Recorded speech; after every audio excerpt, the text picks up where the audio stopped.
नमस्कार बंधुरा रमा कुकिंगे सबाइके स्वागत जानाई। आज आबारो इलिश माछेर एकटा रेसिपि निये हाजिर हयेछि। इलिश माछेर अनेक रेसिपि आपनादेर साथे शेयार करेछि। आज आपनादेर साथे शेयार करब इलिश पोलाव। এই রেসিপিটা তৈরি করা খুবই সহজ আর এটা খেতেও দারুণ টেস্টি হয়।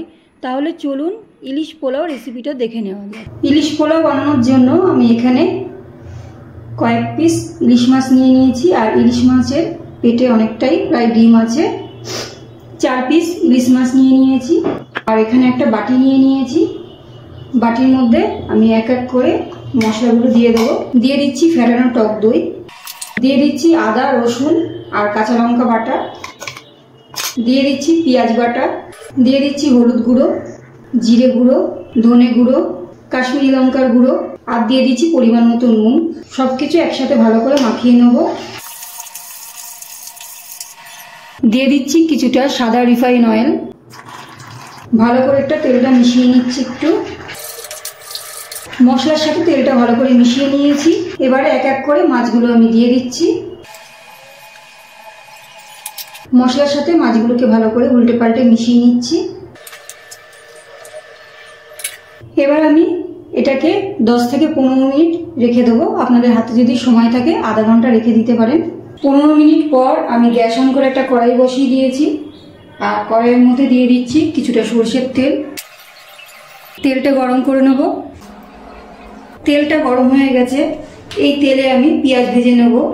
দুটো বড় সাইজের পেঁয়াজ আমি কুচি করে কেটে নিয়েছি, সেটা ভেজে নিচ্ছি।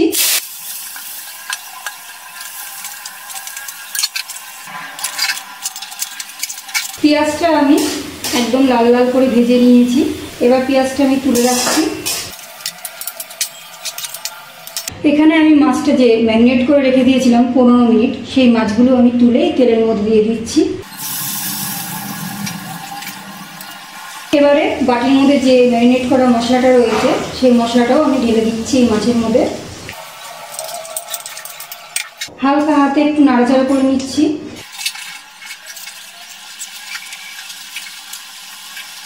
এবারে গ্যাসের ফ্লেমটা একদম লোতে দিয়ে আমি একটা ঢাকনা দিয়ে ঢেকে দিচ্ছি।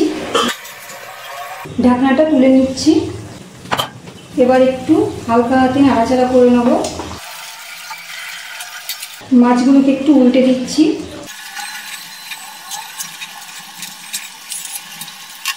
একটু ঢাকনা দিয়ে আমি ঢেকে দিচ্ছি।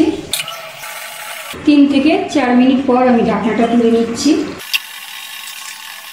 ইলিশ মাছগুলো এই গ্রেভির মধ্যে খুব ভালোভাবে একদম রান্না হয়ে গেছে। এবার আমি ইলিশ মাছগুলোকে একটা চামচ দিয়ে তুলে নিচ্ছি।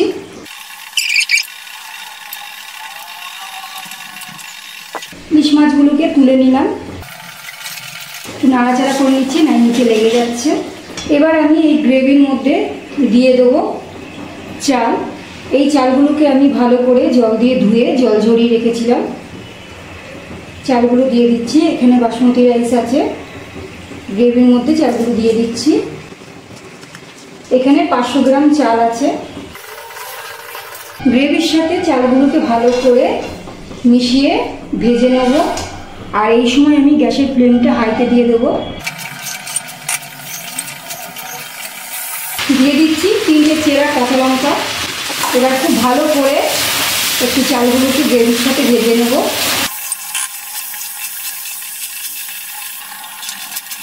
গ্রেভির সাথে চালগুলোকে খুব ভালো করে নাড়াচাড়া করে ভেজে নিয়েছি।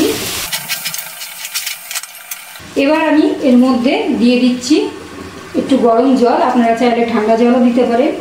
আমি এখানে 500 চাল নিয়েছিলাম, একটা গ্লাসের মেপে নিয়েছিলাম, 2 গ্লাস নিয়েছি।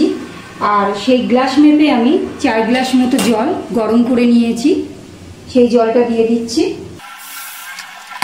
আপনারা যতটা চাল নেবেন তার ডবল জল দিয়ে দেবেন। এবারে আমি এর মধ্যে দিয়ে দিচ্ছি পরিমাণ মতো নুন। আপনারা চাইলে এর মধ্যে একটু চিনিও দিতে পারেন, আমি দিচ্ছি না। নাড়াচাড়া করে নিচ্ছি নুনটা দিয়ে। এবার গ্যাসের ফ্লেমটা হাইতে দিয়ে আগে একটু ফুটতে দেবো, তারপরে আমি ঢাকা দিয়ে দেবো। গ্যাসের ফ্লেমটা হাইতে দিয়ে আমি কিছুক্ষণ আগে একটু ফুটিয়ে নিয়েছি। এবার আমি এর মধ্যে দিয়ে দিচ্ছি যে পেঁয়াজটা ভেজে রেখেছিলাম, যেটাকে বেরেস্তা বলে, সেটা দিয়ে দিচ্ছি। নাড়াচাড়া করে নিচ্ছি।